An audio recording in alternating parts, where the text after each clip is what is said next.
کچھ لوگ نظریاتی نہیں ہوتے،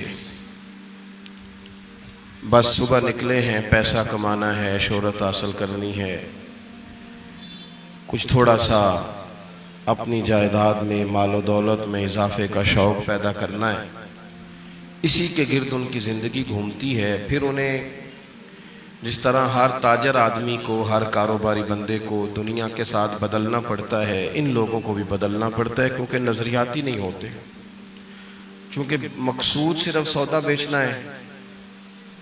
تو سودا بیچنے والا بندہ جو ہوتا ہے اسے گاہک کی مرضی کے مطابق ڈھلنا پڑتا ہے، لیکن جو لوگ نظریاتی ہوتے ہیں وہ لوگوں کی مرضی کے مطابق ڈھلتے نہیں،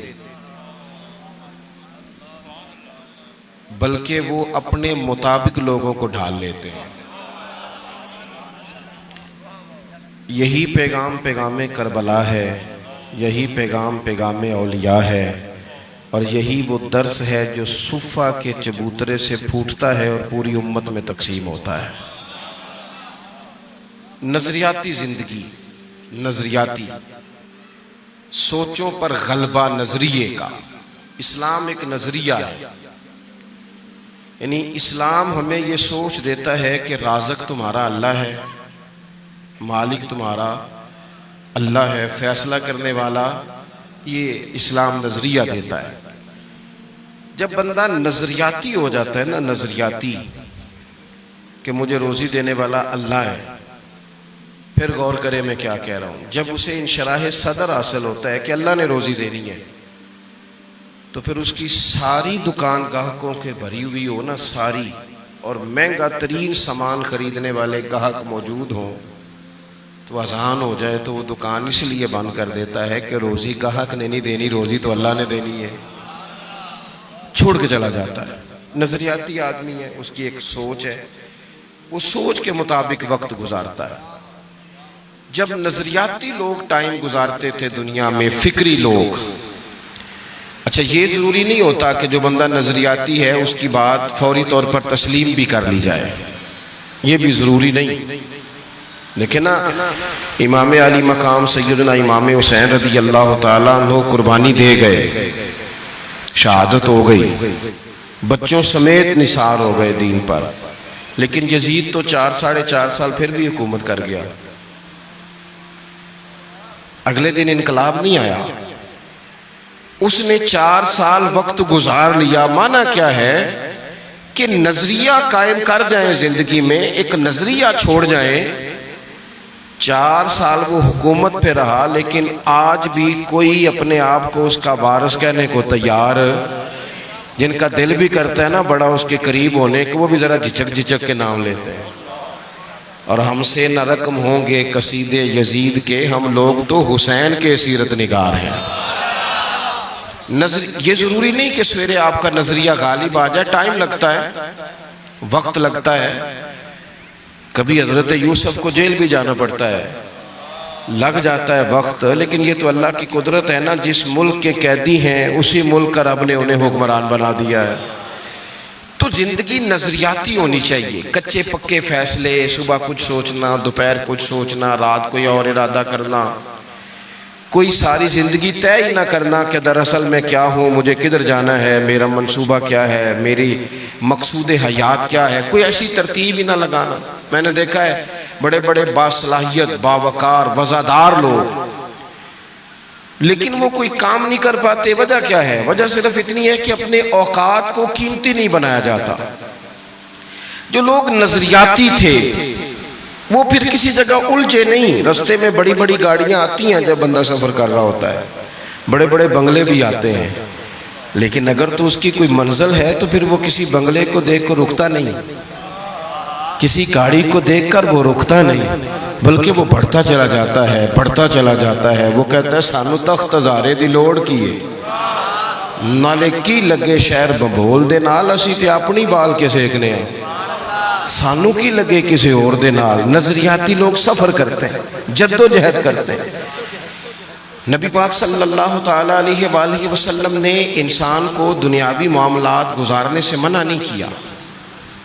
2 باتیں ہیں، ایک ہے دین کا محمود عمل، پسندیدہ، ایک ہے دین کی اجازتیں۔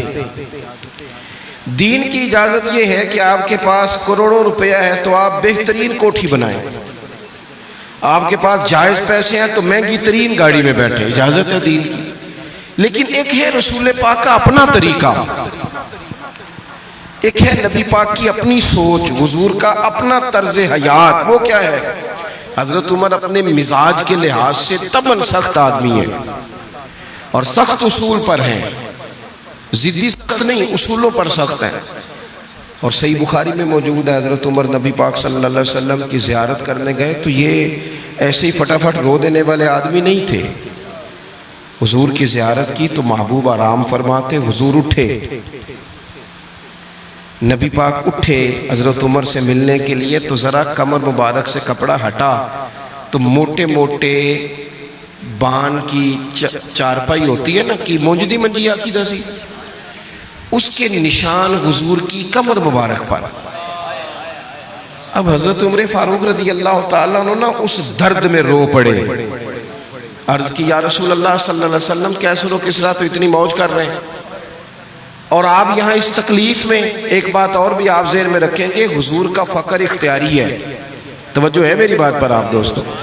نبی پاک کا جو فقر ہے وہ فقر اختیاری ہے، حضور نے جان بوجھ کے اختیار کیا ہے، اس پر حضور مجبور نہیں، بلکہ وہ تو دو جہاں کے شاہ ہیں، بس پاس کچھ رکھتے نہیں، دو جہاں کی نعمتیں ہیں ان کے خالی ہاتھ میں۔ نبی پاک علیہ السلام کا یہ فقر اختیاری ہے۔ حضرت عمر رو پڑے، یا رسول اللہ صلی اللہ علیہ وسلم وہ دشمنان دین اتنی آسانی اور آسودگی میں وقت گزار رہے ہیں اور آپ محبوب خدا ہو کہ اس کیفیت میں۔ تو حضور نے نا حضرت عمر کو نظریہ سمجھایا، آپ کی توجہ ہوگی میری بات پر۔ نبی پاک علیہ السلام نے حضرت عمر کو نظریہ سمجھایا۔ حضور فرمانے لگے عمر تم پسند نہیں کرتے کہ وہ دنیا میں تھوڑی سی آسانیاں حاصل کریں اور آخرت میں رسوا ہو جائیں؟ اور فرمایا ہم دنیا میں تھوڑی دقت برداشت کریں اور آخرت کی ساری عزت اللہ ہمیں ہی عطا فرما دے۔ سبحان اللہ، سبحان اللہ۔ یہ کب ہوتا ہے؟ جب آپ کا کوئی نظریہ ہے، اور اگر کوئی پروگرام نہیں تو پھر سارا دن گزر جاتا ہے بندے کا، سارا ٹائم کپڑے بنانے جتیاں خریدنے گھڑی لینے میں، مہنگا موبائل کہاں سے ملے گا، وہ ڈیزائن بدل گیا۔ بڑے بڑے سیانے بندے کئی گھنٹے آئینے کے سامنے کھڑے رہتے ہیں، انہوں شیشے تے جھوٹ بولنا نہیں، ہوستے وہی دسنا جو ہے۔ یہ اس کو زور لگا رہا ہے کہ تھوڑا جھوٹ بول، میری مرضی کے مطابق کہہ میں بڑا سونا لگ رہا۔ ٹائم ضائع ہوتا ہے، کوئی انقلابی کام نہیں کر پاتے۔ جو لوگ کام کرنے والے تھے، نظریاتی تھے، افحسبتم انما خلقناکم عبثا وانکم الینا لا ترجعون، اللہ فرماتے ہیں کیا تم نے سمجھا ہم نے تمہیں بیکار پیدا کیا اور کیا سمجھتے ہو تم نے لوٹ کر ہماری طرف آنا نہیں؟ ایک لمحہ بھی زندگی میں انسان کو ضائع نہیں کرنا چاہیے۔ وہ کسی نے کہا تھا کہ میں کسی شخص سے بیزار نہیں ہو سکتا کیونکہ ایک ذرہ بھی تو بیکار نہیں ہو سکتا۔